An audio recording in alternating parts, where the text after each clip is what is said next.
Nah, jadi ayat ke-42 ini tadi masih berbicara tentang sifat kaum Yahudi. Sebagai umat Islam, kita wajib ya untuk mengetahui sifat-sifat tersebut dalam rangka untuk menghindari ya, karena sifat-sifat ini adalah sifat yang dimurkai Allah. Dan kita patut belajar ya dari kesalahan ya yang mereka lakukan sehingga Allah ya memurkai mereka. Maka kita di sini melihat ya di antaranya sifat suka ya, sangat suka mendengar berita bohong. Nah, jadi hati-hati ya kalau kita selama ini mengakses ya sosial media ya. Kalau di situ mengandung ya istilahnya keraguan pun kita sebaiknya menghindari ya, apalagi kita tidak ada kepentingannya. Memang kita sebaiknya ya tidak usah terlalu sibuk ya dengan mulai dari melihat kadang ya itulah kadang menjadikan kita berpikir ya. Nah, di situ kalau konten-kontennya ternyata berita bohong ataupun keburukan, maka itu akan memenuhi ya otak kita sehingga kita tidak bisa khusyuk ya dalam hal ibadah ya. Sedikit banyaknya kita akan ikut terpikirkan ya. Nah, karena itu ketika kita mengakses pun kita niatnya dalam rangka apa misalnya, jadi kita benar-benar mencari konten-konten yang positif yang bermanfaat ya, dan kita menghindari konten-konten yang tadi mengandung keburukan ya, di sini khususnya yang mengandung berita bohong. Nah, apalagi kalau sampai kita menyebarkan, sehingga setiap informasi ya yang kita lihat kalau memang di situ ada mengandung unsur yang penting mungkin ya kita sampaikan, maka kita harus cek dan cross check ya untuk kita sebarkan misalnya. Kalaupun kita ragu-ragu ya tidak paham ini keuntungannya apa juga kita tidak paham ya, lebih baik kita stop saja sampai di kita dan kita tidak menyebarkannya, karena ini mendengar saja maka di sini termasuk yang dimurkai Allah ya, apalagi kalau kita turut menyebarkannya. Nah, ini sudah ribuan tahun yang lalu Allah menegaskan ya, dan fenomena ini memang saat ini sangat mudah sekali ya di era digital sekarang. Jadi apa-apa itu masuk dengan mudahnya ya ke tempat kita, ke ruang-ruang pribadi kita ya, berita-berita atau apapun. Nah, jadi disinilah kita harus punya filter yang kuat ya, keimanan yang kuat untuk eh, tidak terikut ya dalam arus ya, untuk menyibukkan diri dengan hal-hal tersebut. Nah, itu yang pertama ya. Jadi sifatnya suka mendengar berita bohong ya. Nah, jadi termasuk di sini hal-hal yang gosip, gibah itu ya, ataupun fitnah dan lain-lain, maka sedapat mungkin kita menjauhinya, apalagi sampai mengedarkan kembali ya masalah tersebut. Nah, kemudian kita lihat sifat yang kedua ya, yang Allah murkai, memakan makanan yang haram ya. Nah, jadi di dalam kitab Taurat juga Allah menegaskan ya hal-hal yang diharamkan. Jadi makanan yang haram itu baik zatnya maupun cara memperolehnya ya. Kalau zatnya kita tahu di Al-Qur'an ya, seperti babi begitu ya, darah ya, darah, kemudian bangkai ya, kecuali bangkai ikan ya, maka di situ hukumnya haram, atau hewan yang disembelih, yang hewan sembelihan tentunya ya, tanpa menyebut nama Allah ya, seperti ayam, sapi ya. Kalau ikan sih tidak masalah ya. Nah, jadi hati-hati di sini Allah melarang kita ya dengan tegas untuk memakan makanan haram. Itu zatnya ya. Kemudian cara memperolehnya ini juga termasuk ya. Jadi membeli makanan dengan uang ya, hasil yang haram, seperti misalnya uang hasil riba ya, keuntungan riba ataupun suap ataupun menipu dan seterusnya, maka ini sangat berbahaya ya kalau sampai kita mengkonsumsi ya makanan yang haram, baik zat maupun cara memperolehnya. Karena itu akan berpengaruh ya di dalam diri kita. Bahkan di dalam sebuah riwayat ya dikatakan makanan yang haram ini akan mengurangi ya setiap pahala yang kita lakukan. Bahkan akan menutup ya diangkatnya pahala ibadah kita kepada Allah. Nah, jadi selama kita tidak segera membersihkan diri kita ya dari yang haram, walaupun tanpa sengaja, dan kemudian kita ketahui, baru kita harus sungguh-sungguh bertobat ya. Nah, kalaupun kita belum, maka kita harus sedaya upaya untuk menghindari ya makanan haram ini, baik zat maupun cara memperolehnya, karena dampaknya sangat buruk ya kepada kita, kepada keluarga kita yang turut memakannya ya. Nauzubillah summa nauzubillah, bahkan doa kita ya itu akan terhijab ya, tidak akan dikabulkan oleh Allah, dan ibadah kita ya kalau kita menyengaja ya mengkonsumsi yang haram ini, maka ibadah kita pun tidak diterima ya, nauzubillah min zalik. Jadi efeknya itu sangat berat sekali ya. Karena itu kita jangan pernah tergiur ya untuk korupsi misalnya ya dalam rangka memperkaya diri dan lain-lain, karena pada hakikatnya itu adalah sebuah keburukan yang sangat besar ya di sisi Allah ya. Jadi tidak ada gunanya harta yang haram itu ya, karena efeknya sangat berat ya di sisi Allah. Nah, Allah sangat murka, itu yang kedua ya. Kemudian di sini asbabun nuzul ya, ayat ini Allah turunkan ini terkait kaum Yahudi di Madinah ya, ketika itu ada Bani Nadir ya, dan satunya sebentar, Bani siapa tuh saya lupa. Ada dua ya kaum Yahudi, Bani Quraizah ya saya lupa tadi. Jadi ada dua, Bani Nazir dan Bani Quraizah, yaitu kaum Yahudi yang selalu berselisih ya. Bani Nadir ini terkenal kaum feodal atau bangsawan ya, dan mereka orang-orang kaya ya, sementara Bani Quraizah itu kaum Yahudi yang istilahnya miskin ya, kemudian mereka anggap itu lebih hina ya. Nah, jadi sebelum Rasulullah ya hijrah ke Madinah, mereka ini memang senantiasa ya terjadi perselisihan, di mana Bani Nadir ini dengan kekuasaannya ya, dengan kekayaannya, mereka ini memperlakukan Bani Quraizah itu secara tidak adil ya. Jadi walaupun mereka sudah mempunyai kitab Taurat ya sebagai petunjuk, namun mereka hanya laksanakan ketika itu menguntungkan mereka, dan mereka akan sembunyikan ya, mereka tutupi ya ketika itu tidak menguntungkan. Nah, maka ketika misalnya ya Bani Nadir yang membunuh Bani Quraizah, maka mereka membayar gantinya itu hanya sekitar 50 ya, apa itu satuannya zaman dulu ya. Uangnya saya nggak buka ininya nih, 50 pasah atau apa gitu Bu ya. Jadi sementara kalau Bani Quraizah yang membunuh Bani Nazir, mereka minta gantinya 100 ya. Jadi lebih 2 kali lipat ya, lebih banyak. Nah, ketika Rasulullah ya belum hijrah ke Madinah, mereka tidak bisa membantah ya Bani Quraizah ini karena tidak punya kekuatan ya, mereka tidak punya daya ketika itu ya. Nah, namun setelah Rasulullah ya hijrah di Madinah, dan Rasulullah di situ sebagai penguasa ya di Madinah, dibaiat ya oleh hampir seluruh ya penduduk Madinah, ibaratnya itu sudah diangkat ya menjadi presiden. Nah, kalau saat ini ya, jadi khalifah ya pertama ya di negara Islam yaitu di Madinah adalah Rasulullah Muhammad SAW. Nah, maka Bani Quraizah ini tidak lagi ya mau melaksanakan perjanjian pelaksanaan hukum yang selama ini mereka lakukan. Nah, mereka mengatakan sekarang sudah ada Muhammad, maka kita harus meminta gitu ya, meminta hukum dari Rasulullah seperti apa. Nah, maka si Bani Quraizah, Bani Nadir ya, yang istilahnya tadi kaum yang bangsawan tadi ya, yang lebih berharta ini, mereka ternyata mengutus orang Islam yang munafik ya. Jadi ada juga di Madinah itu ya kaum munafik, seperti kita pernah bahas di Al-Baqarah ya. Kaum munafik ini di depan Rasulullah ya mengaku beriman, tapi di belakang dia bekerja sama dengan kaum Yahudi dalam rangka meraih keuntungan pribadinya ya. Nah, maka ini dimanfaatkan ya oleh kaum Yahudi Bani Nadir ini, diberi utuslah ya orang Muslim yang munafik ya untuk mengetahui. Coba kamu ketahui dulu bagaimana hukum di dalam Islam ya terkait dengan pembunuhan ya.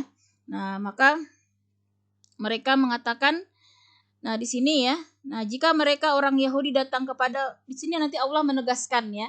Nah, dia memberi pesan ya kepada orang munafik ini, nanti kalau keputusan Rasulullah itu menguntungkan pihak kita katanya, maka kita datang kepada Rasulullah bersama Bani Quraizah untuk meminta keadilan. Tapi nanti kalau keputusan Rasulullah itu merugikan kita katanya, kita tidak usah. Nah, jadi ini Allah sudah mengetahui ya rencana mereka seperti ini. Nah, maka mereka ketika itu eh, datanglah ya kepada Rasulullah, maka Rasulullah menyampaikan ya apa yang ada di Al-Qur'an, bahwa tidak ada perbedaan ya sedikit pun di dalam memberi putusan ya, baik kaum bangsawan, kaum fakir miskin dan seterusnya, maka hukuman itu berlaku sama ya. Hukumnya terkait kalau misalnya berzina itu adalah hukum rajam ya, dan kalau pembunuhan itu adalah hukum kisas ya, hukum balik dibunuh ya kalau keluarganya tidak ridho. Tapi kalau keluarganya nanti mengikhlaskan, bisa jadi membayar diat atau denda seperti itu ya. Nah, kita lihat di sini tadi ya, maka Allah mengatakan di sini ya kepada Rasulullah, jika mereka orang Yahudi datang kepadamu Muhammad untuk meminta putusan, maka berilah putusan di antara mereka atau berpalinglah dari mereka. Nah, jadi dalam hal ini Allah mempersilahkan kepada Rasulullah, ya boleh memberikan putusan kepada mereka, boleh juga Rasulullah berpaling, artinya tidak usah dihiraukan, artinya biarkan saja mereka memutuskan sendiri. Jadi tidak ada kewajiban ya bagi Rasulullah untuk memberikan putusan kepada kaum Yahudi. Nah, dan jika engkau berpaling dari mereka, kata Allah ya, maka mereka tidak akan membahayakanmu sedikit pun. Nah, jadi tidak usah khawatir, kata Allah ya, kalau Rasulullah tidak mau mengurusi masalah mereka, maka tidak akan membahayakanmu sedikit pun. Nah, tetapi kata Allah, jika engkau memutuskan perkara mereka, maka putuskanlah dengan adil. Nah, artinya kalau Rasulullah benar-benar mau memutuskan ya perkara kaum Yahudi tadi, maka harus dengan seadil-adilnya di sini ya. Sesungguhnya Allah menyukai orang-orang yang adil. Nah, artinya harus benar-benar dilaksanakan sesuai aturan di dalam Al-Qur'an ya. Tidak ada membedakan baik tadi kaum bangsawan ya ataupun kaum fakir, maka harus seadil-adilnya. Maka kita ingat ya di dalam hadis Rasulullah mengatakan, seandainya putriku ya Fatimah Az-Zahra mencuri, maka aku juga akan memotong tangannya. Nah, itulah bentuk pernyataan Rasulullah bahwa dalam Islam tidak ada tawar-menawar ya, dalam keadilan benar-benar akan ditegakkan ya.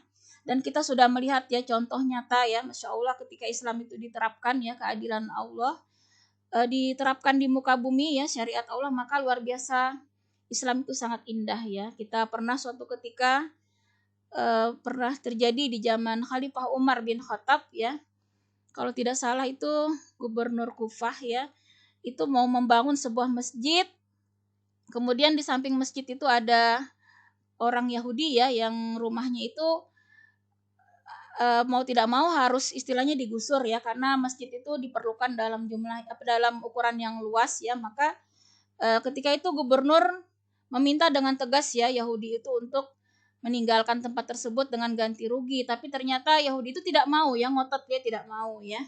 Nah, maka istilahnya di sini gubernur ini berusaha dengan tangan besinya ya, mau merasa berkuasa, dia tetap ya mau menggusur. Nah, maka Yahudi ini tunggu dulu, dia bilang, masih ada pimpinanmu yaitu Khalifah Umar bin Khattab. Maka dia meminta dulu keadilan dari Khalifah Umar ya. Nah, maka gubernur Kufah ini mendengar kata Umar itu, dia juga takut ya, tidak berani. Jadi dia menahan tadi ya tindakannya untuk menggusur orang Yahudi tersebut. Maka baiklah katanya, kita tunggu keputusan Khalifah Umar. Nah, tapi ternyata setelah ditanyakan ya kepada Khalifah Umar bin Khattab itu hanya mengirimkan sepotong tulang ya yang digores begitu dengan pedang ya, lurus gitu ya, garis lurus. Nah, itu gubernur sudah ketakutan, gemetar ya, ketakutan, Masya Allah ya. Jadi baru pesannya itu tidak banyak ya, cuman sepotong tulang di garis lurus gitu dengan pedang, dia sudah paham ya bahwa Umar akan meluruskan ya setiap ketidakadilan. Maka gubernur itu paham ya maksudnya, maka dia sampaikan bahwa Khalifah Umar tidak membolehkan ya dia menggusur orang Yahudi tersebut, artinya kasusnya dimenangkan ya oleh Khalifah Umar ya, karena itu memang milik dia, hak dia, maka tidak berhak ya Islam untuk melakukan tadi ya penggusuran. Nah, maka orang Yahudi ini melihat ya luar biasa Islam begitu adil ya, tidak memandang antara gubernur dengan rakyat, istilahnya rakyat jelata, walaupun dia adalah orang kafir ya, Tapi ternyata Islam itu memenangkan ya orang Yahudi tersebut dan akhirnya dia masuk Islam ya, Masya Allah. Jadi itulah ya, tadi Allah tegaskan bahwa hukum di dalam Islam itu adil ya, tidak berpihak selama fakta ya, kemudian bukti-bukti itu menunjukkan siapa yang benar, maka disitulah keputusan yang akan berpihak ya. Demikian sudah banyak contoh sebenarnya ya. Pernah juga kasus ya Ali bin Abi Thalib itu juga masalah baju perangnya juga itu ya, kasus dia juga malah yang dimenangkan tuh orang kafir ya. Nah, itu banyak contoh. Jadi ketika tidak bisa menghadirkan bukti dengan jelas juga walaupun benar ya ketika itu Ali bin Abi Thalib walaupun benar ya kepunyaan dia baju perangnya itu, tapi karena dia tidak bisa menunjukkan bukti maka tetap ya dimenangkan dalam Islam. Jadi seorang hakim di dalam Islam itu ketika memutuskan dia hanya melihat ya bukti-bukti saksi-saksi yang ada di depan mata dia ya di peradilan itu, mana yang nanti menunjukkan lebih cenderung kebenaran dia putuskan. Nah, masalah hasil kalaupun salah ya ketika dia udah sungguh-sungguh tidak ada unsur tadi ketidakadilan, maka keputusannya tetap ya dibenarkan dalam Islam ya. Nah, jadi itu gambarannya. Jadi benar-benar Islam itu menegakkan secara sangat adil. Tetapi kemudian ya kita ingat hampir sangat sulit ya memilih hakim ya di zaman kekhalifahan Islam karena semua pada takut ya. Hakim ini memang profesi yang sangat menakutkan bagi mereka ya. Mereka rata-rata menolak ya karena saking takutnya berbuat tidak adil ya ketika memutuskan suatu perkara. Tidak seperti sekarang ya orang-orang berlomba-lomba untuk mencari lahan basah begitu ya untuk dikorupsi dan seterusnya. Tapi zaman khalifahan Islam itu sangat takut ya profesi hakim ini, profesi yang sangat ditakuti karena mereka sudah ibaratnya membayangkan kakinya udah satu di surga satu di neraka. Kalau sedikit saja dia tergelincir ya salah dalam mengambil keputusan karena ada tindakan ketidakadilan ya, atau misalnya bukan karena ada unsur perasaan dan seterusnya, nah maka ini mereka sangat khawatir ya. Itu gambaran ya dalam sistem Islam bahwa keadilan itu benar-benar ditegakkan. Nah, kemudian di ayat selanjutnya kita baca di sini 43. Wa kaifa yuhakkimunaka wa indahumut tawratu fiha hukmullahi summa yatawallawna min ba'di dzalik wa ma ulaika bil mu'minin. Dan bagaimana mereka akan mengangkatmu menjadi hakim mereka, padahal mereka mempunyai Taurat yang di dalamnya ada hukum Allah. Nanti mereka berpaling dari putusanmu setelah itu. Sungguh mereka bukan orang-orang yang beriman. Nah, Allah membongkar ya sifat Yahudi ini. Allah tegaskan, sebenarnya di dalam Taurat ya Allah jelaskan bahwa sudah ada ya aturan tentang hukum-hukum ya, seperti tadi kisas bagi pembunuhan ataupun rajam bagi perzinahan, ya itu sudah sangat sama ya, bahkan Allah jelaskan sama itu hukumnya di dalam Taurat ya. Nah, maka di sini jadi sebenarnya mereka itu meminta Rasulullah sebagai hakim itu hanya mencari dikiranya itu ya hukum dalam Islam itu lebih mudah atau mungkin meringankan mereka, tapi kenyataannya sama. Maka mereka Allah tegaskan pasti nanti mereka juga akan berpaling dari putusanmu. Nah, di sini Allah bongkar ya, mereka ini niatnya tidak sungguh-sungguh untuk mencari kebenaran, keadilan, tapi hanya untuk mencari keuntungan. Nah, tapi ternyata mereka melihat di Al-Quran itu sama ya, hukumnya tentang pembunuhan itu kisas ya, tentang perzinahan itu rajam, maka Allah tegaskan mereka juga akhirnya berpaling ya dari putusan Rasulullah ya. Sungguh Allah tegaskan mereka itu bukan orang-orang beriman.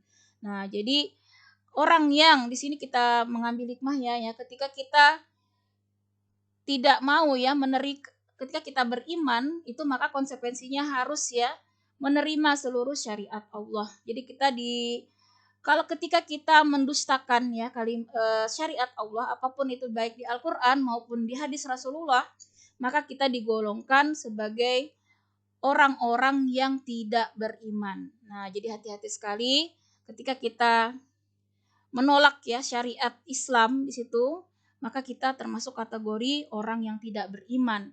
Nah, jadi kita harus mengimani semua ya aturan Allah di dalam syariat ya, baik di dalam Al-Qur'an maupun di dalam hadis.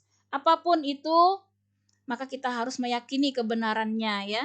Nah, perkara saat ini memang kita belum bisa melaksanakan, tapi bukan karena kita tidak mau ya. Jadi jangan sampai kita berpikir kita tidak akan mau melaksanakan aturan Islam ya, tapi kita tidak bisa melaksanakannya karena kondisi ya saat ini negara kita tidak menggunakan hukum Islam ya, sehingga hukum qisas, hukum rajam dan seterusnya itu tidak ditegakkan, tapi bukan karena ketidakmauan kita ya, tapi karena kondisi kita. Nah, jadi kita bisa bedakan ya antara yang tidak mau. Nah, jadi mohon maaf nih ya kadang banyak ya kaum feminis itu ya yang mendiskreditkan Islam ya. Kadang mereka menyatakan bahwa hukum Islam itu tidak adil ya, seperti tentang misalnya poligami ya, tentang waris ya, mengapa wanita itu hanya satu bagian sementara pria itu dua bagian. Nah, jadi hati-hati nih kita jangan sampai mengikuti ya ide-ide seperti itu, karena ini bisa membatalkan iman kita ya ketika kita menolak ya syariat Allah di sini, apalagi di situ ada unsur menghina ya, mendiskreditkan Islam ya, memburuk-burukan Rasulullah dan seterusnya, maka ini kita harus berhati-hati ya, karena termasuk golongan orang yang tidak beriman ya. Nah, jadi kita harus yakin sepenuhnya apapun yang Allah syariatkan ya di dalam Al-Qur'an maupun di dalam hadis Rasulullah ya, pasti itu adalah yang terbaik ya bagi kita manusia. Hanya saja kita kadang yang belum paham ya hikmah di balik suatu aturan ya. Nah, sehingga bagi kita kalau kita ingin iman kita mantap, kita meyakini sepenuhnya sami'na wa ata'na ya. Jadi kita benar-benar berusaha mentaati, termasuk tadi ya larangan memakan yang haram, sehingga kita harus berhati-hati sekali ya ketika mengkonsumsi makanan, karena sekarang itu banyak sekali ya umat Islam ini diserbu dari berbagai produk, kadang ya kita tidak tahu. Nah, maka kitalah yang harus lebih jeli tadi ya, memperhatikan ya ketika makanan-makanan itu kita perhatikan minimal kalau yang kemasan itu ada label halal ya, perkara itu asli halalnya atau tidak itu bukan urusan kita ya, karena itu tanggung jawab yang membuat label. Yang kita diperintahkan ketika kita sudah tahu di situ ada label halal, maka kita insya Allah sudah selamat ya untuk berusaha memakan makanan yang halal ya. Nah, kemudian di ayat 44 ya, kita lanjutkan. Inna anzalna at-taurata fiha hudaw wa nurun yahkumu bihan nabiyyuna allazina aslamu lillazina hadu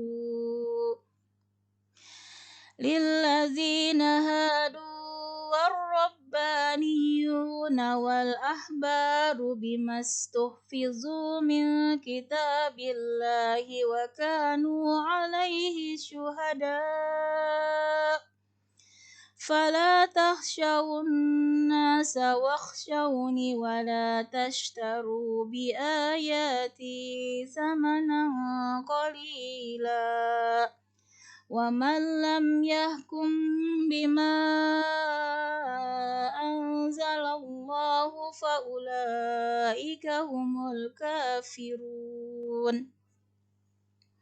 Artinya, sungguh kami yang menurunkan kitab Taurat, di dalamnya ada petunjuk dan cahaya, yang dengan kitab itu para nabi berserah diri kepada Allah memberi putusan atas perkara orang Yahudi. Demikian juga para ulama dan pendeta-pendeta mereka, sebab mereka diperintahkan memelihara kitab-kitab Allah, dan mereka menjadi saksi terhadapnya. Karena itu, janganlah kamu takut kepada manusia, tetapi takutlah kepadaku, dan janganlah kamu jual ayat-ayatku dengan harga murah.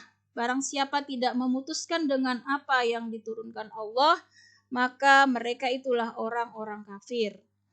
Nah, jadi di sini Allah menjelaskan ya, menegaskan bahwa kitab-kitab terdahulu khususnya kitab Taurat itu juga adalah wahyu dari Allah ya, yang diturunkan sebagai petunjuk dan cahaya.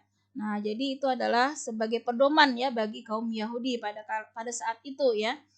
Nah, di mana Allah tegaskan para nabi ya dan juga pendeta mereka itu juga berserah diri kepada Allah ya, dan mereka memberi putusan ya sesuai dengan kitab mereka ya. Nah, jadi Allah tegaskan bahwa ulama-ulama mereka juga mengikuti apa yang ada di dalam kitab mereka.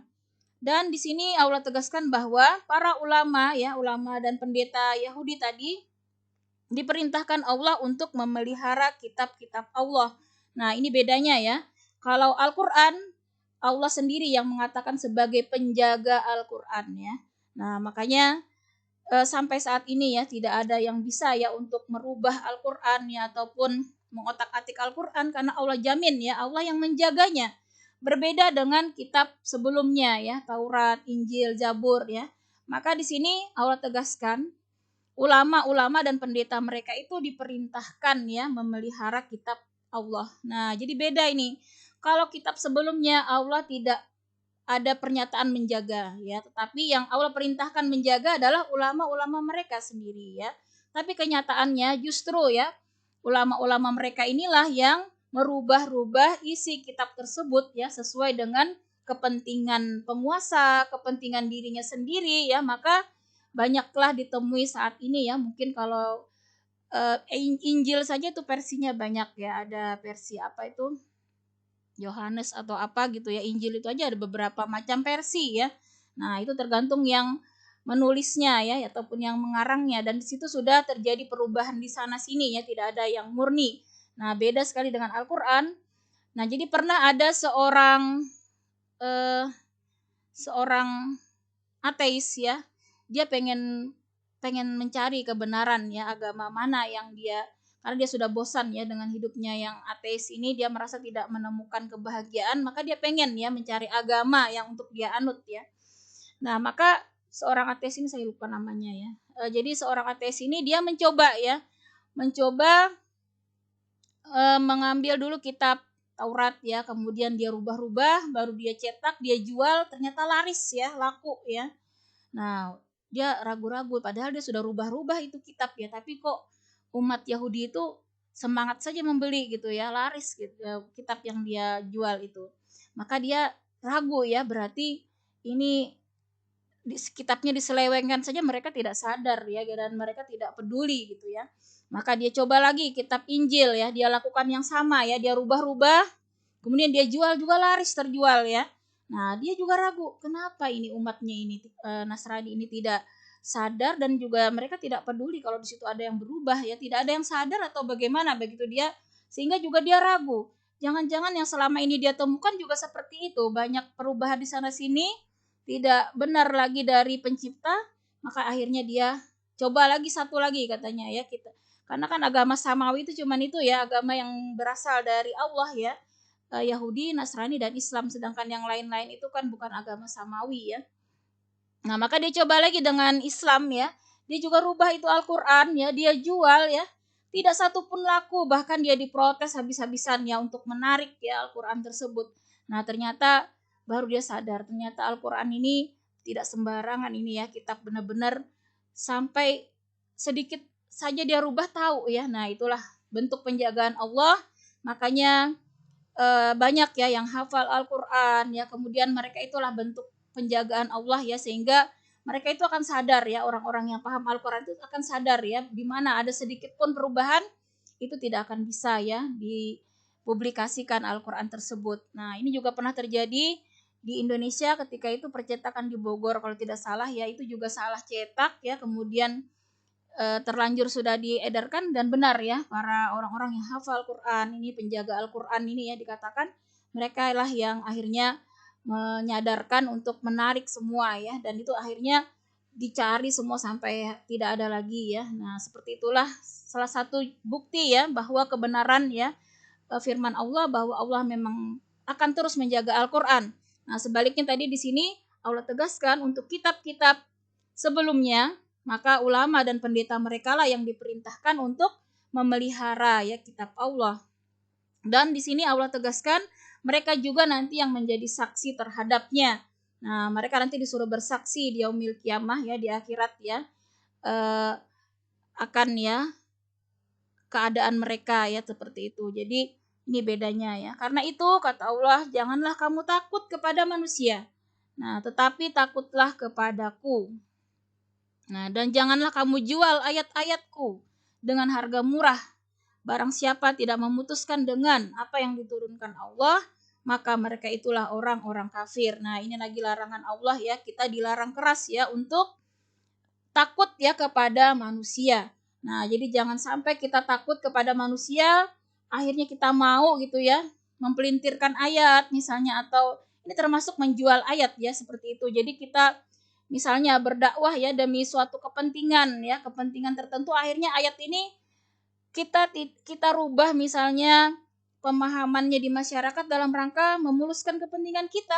Nauzubillah min zalik ya, maka ini salah satu kategori artinya menjual ayat-ayatku, kata Allah. Ini adalah sangat besar dosanya di sisi Allah ya. Nah, itu harga yang sangat murah, karena dunia itu ya digambarkan di akhirat nanti itu seperti orang tua ya, yang sangat diceritakan sangat jelek ya, sudah yang benar-benar tua renta, yang istilahnya buruk sekali penampilannya ya, sampai orang tuh jijik melihatnya.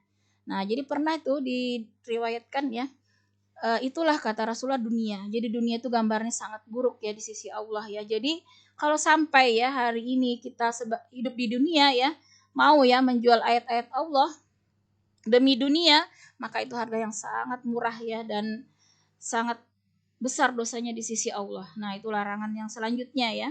Kemudian larangan Allah berikutnya, barang siapa tidak memutuskan dengan apa yang diturunkan Allah, maka mereka itulah orang-orang kafir. Nauzubillah summa nauzubillah ya. Jadi jangan sampai ya di sini kita mengambil keputusan yang bertentangan ya dengan Islam. Nah, dalam terkait dengan khususnya ya aturan-aturan syariat ya. Misalnya terkait fikih atau apa yang sudah jelas hukumnya dirubah-rubah gitu ya, maka ini digolongkan sebagai orang-orang kafir ya. Ya yang jelas itu karena Islam ini kan menyangkup semua ya, baik masalah ekonomi ya, pendidikan, kesehatan. Nah, jadi hati-hati memang sebagai pemangku keputusan ya di dalam membuat aturan itu, jangan sampai bertentangan ya dengan aturan Islam ya. Seperti mohon maaf nih misalnya ya, eh, lokalisasi perzinahan misalnya, atau perizinan membuat pabrik hammer misalnya. Nah, itu kan sudah jelas ya aturan Allah sangat bertentangan, maka tidak ada istilahnya ya. Kita memang harus menutup ya, bukan melokalisasi. Nah, itu kalau dibuat aturan seperti itu, maka yang membuat aturan ini termasuk orang yang membuat aturan, berarti dia memutuskan ya tidak sesuai dengan apa yang Allah putuskan. Nah, jadi memang hati-hati sekali ya, menjadi pemimpin itu sangat berat sekali ya. Kalau sampai dia membuat aturan yang bertentangan dengan Islam, maka tanggung jawab dia nanti di akhirat sangat berat sekali ya. Nah, jadi kita juga sebagai masyarakat ya, kita harus berusaha mencari pemimpin ya.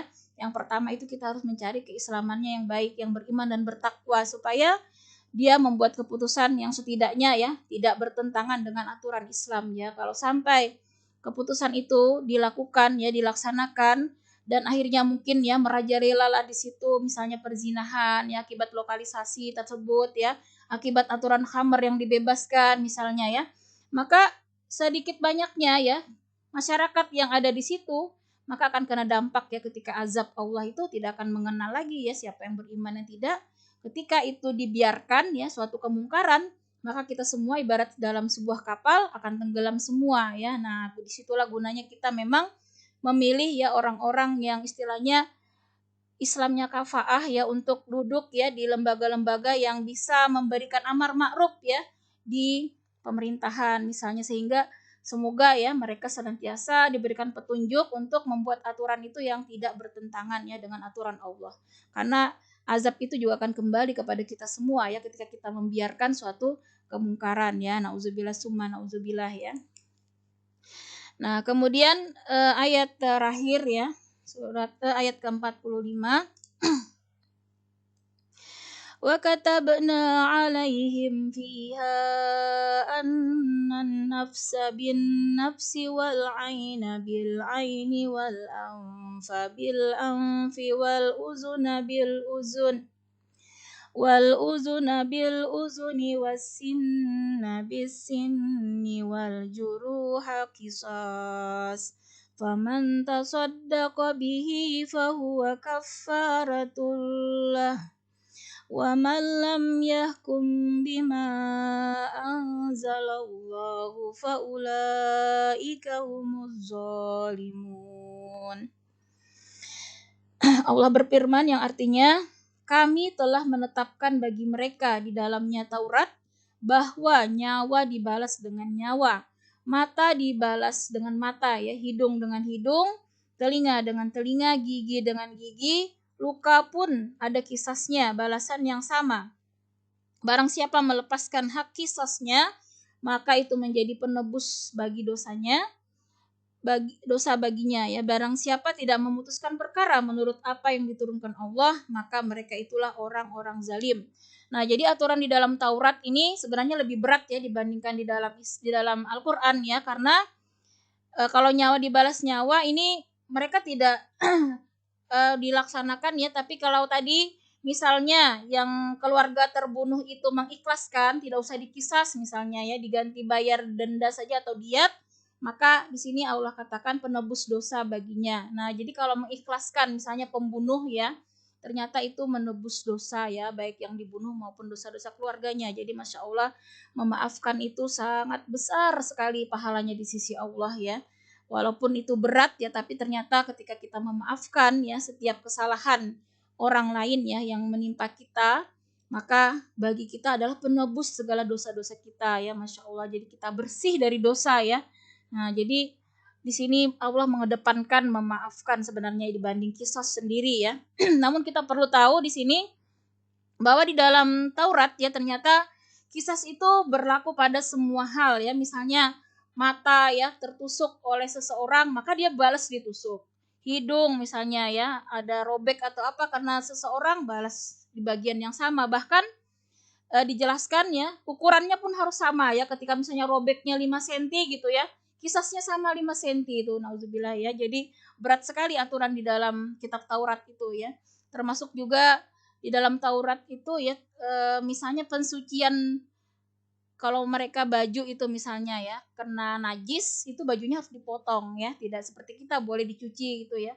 Jadi banyak sebenarnya aturan-aturan di dalam kitab sebelumnya yang akhirnya dimansuh, ya, artinya diganti Allah, ya, di dalam Al-Qur'an menjadi lebih ringan sebenarnya di dalam Islam. Jadi rahmat Allah itu sangat besar, ya, kepada kita umat Islam, umat Rasulullah ini.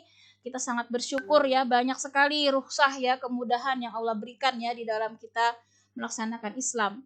Nah, karena itu Islam ini sudah Allah jamin, ya, untuk semua, ya, umat berlaku sampai akhir zaman, karena inilah yang terbaik, ya, hukum yang terbaik yang Allah berikan, ya, sehingga tidak ada lagi bagi kita, ya, pilihan untuk mencari-cari hukum di luar aturan Allah, ya, karena aturan Allah inilah yang terjamin kebaikannya, ya, baik di dunia maupun di akhirat. Nah, kemudian Allah tegaskan barang siapa tadi yang tidak memutuskan perkara, ya, menurut yang Allah turunkan, mereka itu termasuk orang yang zalim, ya. Jadi kita hati-hati sekali dalam membuat suatu keputusan apapun itu permasalahan, ya, baik dalam rumah tangga, dalam pendidikan anak misalnya, ya, dalam hal bermuamalah, berekonomi, bersosial politik dan seterusnya, maka kita harus sedaya upaya, ya, melihat lagi aturan Allah, ya. Ketika aturan itu bertentangan dengan aturan Allah, maka kita jangan sampai, ya, mengikutinya, ya. Tapi ketika di situ sesuai aturan Allah, maka kita laksanakan, ya. Nah, jadi kita menghindari sedapat mungkin, ya, membuat satu keputusan yang bertentangan, ya, dengan aturan Allah, ya. Nah, tapi nanti dibahas lagi, ya, para ulama ketika itu misalnya kondisi darurat, ya, mau tidak mau seperti di negara kita ini kan bukan negara Islam, ya, bukan Darul Islam, maka kita tidak bisa, ya, memutuskan itu semuanya persis seperti aturan Allah, ya. Maka kita minimal pada lingkup yang kita bisa kuasai, ya, minimal di dalam keluarga kita, ya, di dalam masyarakat yang bisa kita kuasai misalnya, ya, dalam tingkat keluarga lah terutama, ya, kita sebagai ibu terhadap anak-anak kita, maka kita membimbing anak-anak kita untuk senantiasa, ya, memutuskan suatu perkara berdasarkan aturan Allah, ya, apapun itu. Jadi misalnya anak-anak misalnya memilih di urusan kuliah atau apapun ya, maka kita ajaklah mereka untuk istikharah ya. Kemudian niatnya itu harus lillahi ta'ala ya, ketika memilih sesuatu itu niatnya harus lurus dulu dalam rangka apa ya, dalam rangka misalnya mencari ilmu, mengharap ridha Allah dan berupaya nanti menjadi orang yang bermanfaat di masyarakat. Jadi kita sadarkan ya, bukan dalam rangka misalnya tujuan duniawi semata ya. Nah, jadi kalaupun duniawi dalam rangka sebagai sarana akhirat. Jadi jangan sampai stop ya dalam hal duniawi saja. Nah, jadi apapun itu maka kita kembali ya kepada Al-Qur'an, kepada hadis Rasulullah bagaimana Islam mengatur ya setiap permasalahan. Ya, termasuk masalah mungkin di dalam rumah tangga ketika ada permasalahan, maka kita kembalikanlah seperti apa aturan Allah ya. Mohon maaf nih misalnya ya, suami istri misalnya bertengkar. Nah, maka kita lihat lagi pokok masalahnya apa, kita harus pikirkan dengan jernih. Kalau memang misalnya karena istri lalai misalnya, maka kita meminta maaf. Jangan pernah kita gengsi gitu ya sebagai istri. Kalau memang kita salah ya, selama jadi di dalam Islam itu selama ya suami itu memerintahkan dalam hal tidak melanggar aturan Allah dan Rasulullah, maka kita wajib taat ya. Jadi tidak ada memang ya dalam Islam itu istri itu memang wajib mentaati 100% ya kepada suami selama perintah tersebut tidak bertentangan dengan aturan Allah dan Rasulnya ya. Nah, jadi kalau selama ini permasalahan itu akibat sifat kita yang membangkang, maka disitulah kita harus meminta maaf ya. Nah, itulah kembali lagi di dalam Islam. Tapi semua itu tidak ada lain ya, Allah berikan aturan itu supaya seluruh ya kehidupan ini berjalan dengan normal, dengan harmonis ya. Karena kalau tidak ada aturan seperti itu ya, semua berkuasa, misalnya tidak ada pemimpin, kita bayangkan dunia ini kalau tidak ada satu pemimpin ya, tidak, kalau Allah itu tidak tunggal ya sebagaimana yang orang kafir pahami, pasti akan kacau ya. Nah, Tuhan ini misalnya mau mengatur begini begitu ya, maka mungkin bisa menjadi bertabrakan itu ya antara matahari dan seterusnya ya. Tapi itulah ya aturan Islam inilah yang satu-satunya yang harus kita ikuti. Jangan sampai kita mengambil ya hukum-hukum lain. Jadi ketika masalah pendidikan anak, masalah keluarga, masalah ekonomi, mau berbisnis gitu, kita pelajarilah ya bisnis menurut Islam. Mendidik anak, kita carilah pendidikan anak dalam Islam. Berkeluarga, bagaimana keluarga dalam Islam. Nah, seperti itulah ya dalam seluruh segi kehidupan kita, maka kita senantiasa ya berpegang teguh, berpedoman kepada Al-Qur'an dan hadis ya. Maka itulah jaminan Allah, kebahagiaan ya dunia dan akhirat ya. Wallahu a'lam bishawab. Insya Allah demikian ya materi kita untuk tadabbur Al-Quran pada hari ini ya. Sebelum kita akhiri, sedikit ya, saya mengingatkan diri saya sendiri ya dan juga ummahat rahimakumullah semua. Tidak berapa lama lagi ya, ini sudah hampir pertengahan Sya'ban ya, kita harus mengingat kembali bahwa Ramadan ya tidak lama lagi, kurang lebih 2 minggu ya. Maka kita harus sungguh-sungguh ya menyambut ya, gembira, menata hati kita untuk senang ya bertemu Ramadan. Dan kita sungguh-sungguh menyiapkan diri kita ya untuk menemui tamu agung. Nah, ibaratnya kita mau kedatangan tamu yang sangat agung, maka kita harus siap-siap ya, luar biasa persiapannya. Karena tidak ada yang lebih agung ya daripada bulan Ramadan ini di antara 12 bulan ya. Maka kita harus bersungguh-sungguh menyiapkannya. Nah, bagaimana persiapannya di bulan Sya'ban ini? Di antaranya kita diperintahkan untuk yang pertama membersihkan diri kita. Jadi kita banyak-banyak bertobat ya. Banyak-banyak memohon ampun ya atas segala dosa-dosa kita. Kita mengingat-ingat lagi, sungguh-sungguh kita memohon ampun sehingga kita berharap di bulan Ramadan nanti kita bersih ya, sehingga kita diberikan kekuatan untuk melakukan ketaatan. Karena yang menghalangi ya ketaatan itu adalah dosa-dosa kita. Nah, mengapa kita kadang malas salat malam, malas tilawah, itu karena dosa kita ya. Nah, jadi yang membuat kita semangat itu karena Allah ridha ya dengan orang-orang yang bersih. Jadi karunia Allah itu diberikan ya kepada orang-orang yang senantiasa mensucikan hatinya ya, senantiasa mensucikan dirinya ya, senantiasa bertobat. Nah, jadi penting sekali kita segera ya dalam sholat malam kita menangis, mohon ampun ya atas semua dosa-dosa kita, baik yang kita tidak sadari maupun yang kita sadari, yang kita sengaja maupun tidak, semuanya kita mohon ya sehingga kita berharap kita bersih. Nah, termasuk juga kepada dosa sesama manusia ya. Kalau kepada Allah tadi kita memohon ampun kepada Allah, dan sesama manusia kita juga usahakan bereskan ya, jangan sampai hari ini kita masih ada bertengkar dengan seseorang atau apa ya, ada sangkutan sesuatu yang mengganjal, maka kita selesaikan baik-baik ya, supaya saling ridho sehingga tidak ada lagi ganjalan ya di dalam hati ya untuk memasuki Ramadan. Ini penting sekali ya untuk membuka hijab kita nantinya dengan Allah, karena bulan Ramadan itu bulan ampunan, bulan rahmat. Maka sangat rugi ya kata Allah ketika kita bertemu Ramadan tapi kita tidak diampuni dosanya, tidak menjadi ahli surga. Nah, nauzubillah summa nauzubillah, karena di bulan itulah Allah bagi-bagi bonus ya, bonus pahala, bonus tiket surga ya, bonus pembebasan dari api neraka. Maka kita harus berupaya untuk menjadi orang-orang yang menang ya, yang mendapatkan tiket ke surga, mendapatkan tiket pembebasan dari api neraka, dan juga mendapatkan tiket pengampunan dari Allah. Nah, karena itu yang pertama, jadi di bulan Sya'ban ini banyak-banyaklah kita bertobat ya. Kemudian perbanyak juga amal-amal soleh, karena bulan Sya'ban ini adalah bulan diangkatnya pahala-pahala ya.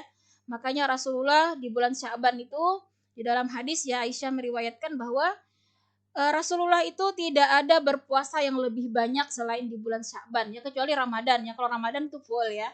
Selain bulan Ramadan itu bulan Sya'ban Rasulullah paling banyak puasa. Nah, karena Rasulullah mengatakan, saya ingin ketika misalnya ya dalam kondisi beribadah itulah diangkat pahala-pahala kita ya. Jadi puasa itu sebenarnya ibadah yang sangat banyak pahalanya, karena ya Allah sendiri yang akan memberikan pahala. Kita bayangkan tuh, satu hari dari terbit fajar ya sampai terbenam matahari kita puasa, maka di situ kita banyak ibadah ya yang dilakukan, sholat kita, zikir kita, kemudian apapun ibadah yang kita lakukan selama berpuasa maka dilipat gandakan lebih banyak lagi. Karena itu bersyukur sekali kita bisa banyak beribadah di saat kita puasa. Nah, karena itu kita diperintahkan di bulan Sya'ban ini kita memperbanyak puasa-puasa sunnah ya. Mau puasa Senin Kamis, mau puasa Daud ya, atau puasa Yaumil Bid ya, 13, 14, 15, silahkan ya. Jadi kita niatkan puasa sunat yang sudah Rasulullah perintahkan, sudah Rasulullah syariatkan, kita lakukan lebih banyak di bulan ini. Kemudian kita perbanyak juga tilawah Al-Quran ya, untuk membuat target. Nah, ini kita harus pasang target dari sekarang, kita mau khatam berapa juz nanti ya. Mau khatam berapa kali, misalnya targetnya 3 kali, 2 kali gitu ya. Maka kita harus target, berarti kita kalau khatamnya 2 kali, sehari 2 juz. Kalau khatamnya 3 kali, 3 juz. Antisipasi lagi nanti kalau haid, berarti ada yang harus kita baca 4 juz sehari, misalnya kalau target 3 juz. Nah, dari sekaranglah kita berlatih. Sanggup nggak kita sehari 3 juz gitu, kalau mau target Ramadan nanti khatam 3 kali. Nah, sekaranglah kita berupaya untuk menanamnya, membiasakan supaya nanti di bulan Ramadan itu ibaratnya kita hanya memanen ya, karena sudah terbiasa, ibaratnya sudah mahir, terlatih ya, sehingga sangat mudah kita menjalankannya. Nah, jadi yang namanya ibadah itu kalau mau lancar memang harus dilatih. Sama kita kalau misalnya naik motor ya misalnya. Kalau kita mau lancar itu ya memang harus banyak jam terbang ya. Kalau naik mobil juga ya. Bagaimana bisa lancar itu karena banyak jam terbangnya. Nah, sama juga puasa kita. Kalau nanti puasa kita mau berkualitas, maka sekaranglah kita harus banyak-banyak berlatih puasa. Kalau kita nanti mau banyak tilawahnya, sekaranglah kita harus berlatih juga ya, bagaimana kita target tadi sehari 2 juz, 1 juz atau 3 juz ya. Nah, maka Sya'ban inilah waktunya ya untuk memperbanyak ya, membiasakan qiyamul lail. Nih, perhatikan ibu-ibu ya. Qiyamul lail itu adalah sholat yang dilakukan malam hari. Jadi seperti nanti taraweh itu termasuk qiyamul lail ya. Sementara tahajud juga qiyamul lail, tetapi bedanya kalau tahajud itu kita lakukannya setelah kita tidur ya. Jadi kita tidur dulu, bangun, maka itu dinamakan qiyamul lail tahajud ya. Jadi boleh ibu-ibu nanti kalau misalnya sudah taraweh tidur ya, maka setelah bangun jam 2 jam 3 maka kita boleh sholat tahajud, tapi tidak perlu lagi sholat witir kalau memang sudah dilakukan. Nah, yang witir itu cuman cukup sekali ya di dalam satu malam. Jadi kalau misalnya kita witirnya sudah tadi pas sholat taraweh, maka pas tahajud nanti nggak usah witir lagi ya. Nah, boleh banyak ya, sholat taubat ya, mau sholat tasbih, banyak sekali ya. Sholat sunnah silahkan ya diperbanyak ya, mulai dari sekarang kita latihannya ya. Kalau sholat taubat bebas waktunya, ibu mau kapanpun ya, asal jangan waktu yang terlarang. waktu terlarang itu kan kalau setelah subuh itu ya 15 menit itu tidak dibolehkan sholat ya. Jadi sekitar 15 menit lah setelah subuh baru boleh sholat ya. Atau saat setelah asar ya. Nah, itu juga tidak dibolehkan sholat. Nah, di luar itu bebas waktunya ya sholat. Tapi beda kalau di Masjidil Haram ya. Kalau di Masjidil Haram itu bebas Bu, mau kapanpun boleh sholat, tidak ada waktu terlarang ya di dalam Masjidil Haram. Nah, demikian ya perbanyak. Kemudian kita ingat lagi ini hutang-hutang puasa ya harus segera dilunasi ya. Sekarang juga jangan ditunda-tunda lagi ya. Sebelum memasuki Ramadan harus sudah diselesaikan.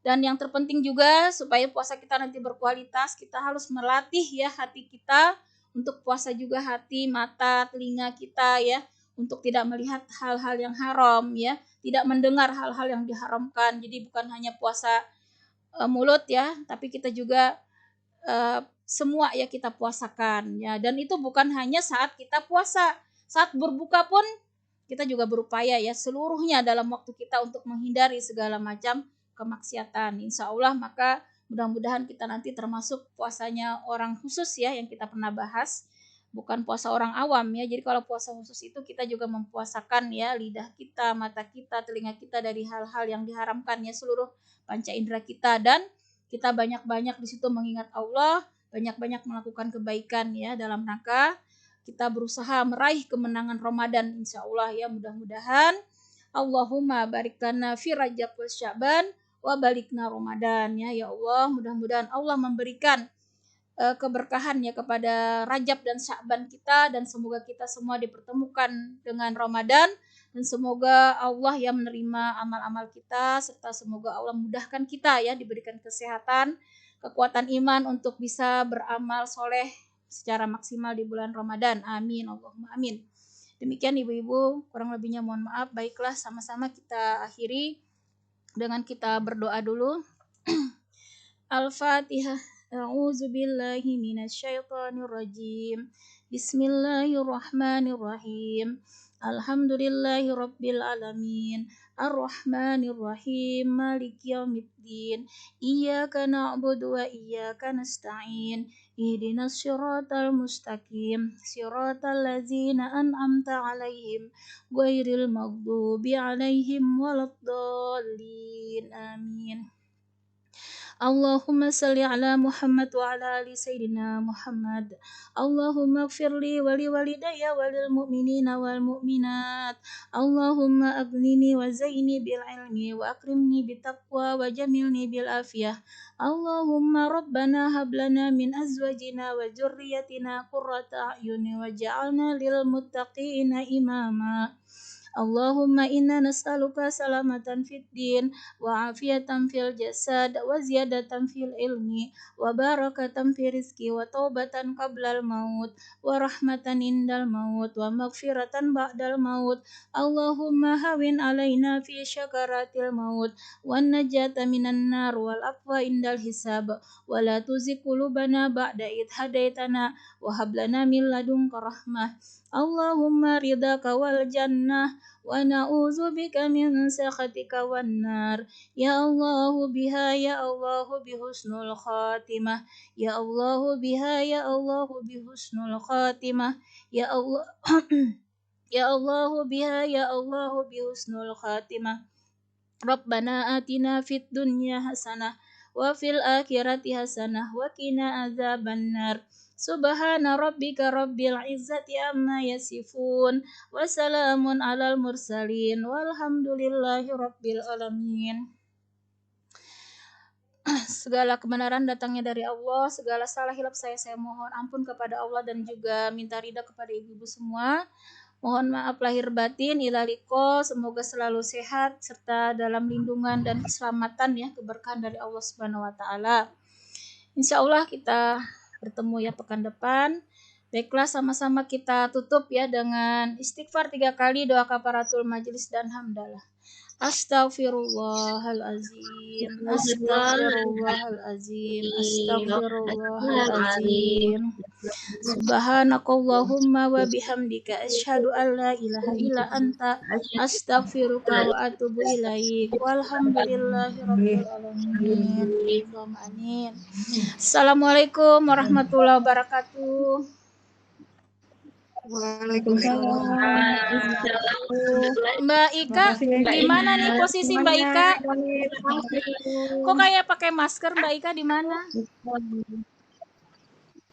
Barusan pergi tadi. Ini lagi jaga toko. Oh, Kan harus protokol. Iya, enggak kemarin itu kok lihatnya di mobil terus, tak kira ada urusan. Ya. Memang lagi pergi yang itu, Oh, yang iya. ini lagi di rumah. Iya, sudah 2 minggu pas di mobil ya Mbak Ika ya. Iya. Iya. Biasa. Sehat semua ya Mbak. Jalan-jalan harus tetap. Iya, jalan-jalan harus tetap. Pengajian juga harus jalan. Iya, ya, gitu amin, kan. alhamdulillah. Tapi sehat semua ya Mbak. Sehat ya. Sehat. Iya. Bu Nina, Mbak Iya, Yuli ya, sehat. Mbak Bu Indra sehat semua ya. Alhamdulillah. Iya. Baiklah, Pamit dulu Ibu ya, ya. Ilaliko. Kakak Adil, dadah. Nini. Ya, dadah Kakak Adil. Assalamualaikum. Warahmatullahi wabarakatuh. Dadah Bu Istia, sehat ya Bu. Ya, barakallah. Assalamualaikum warahmatullahi wabarakatuh.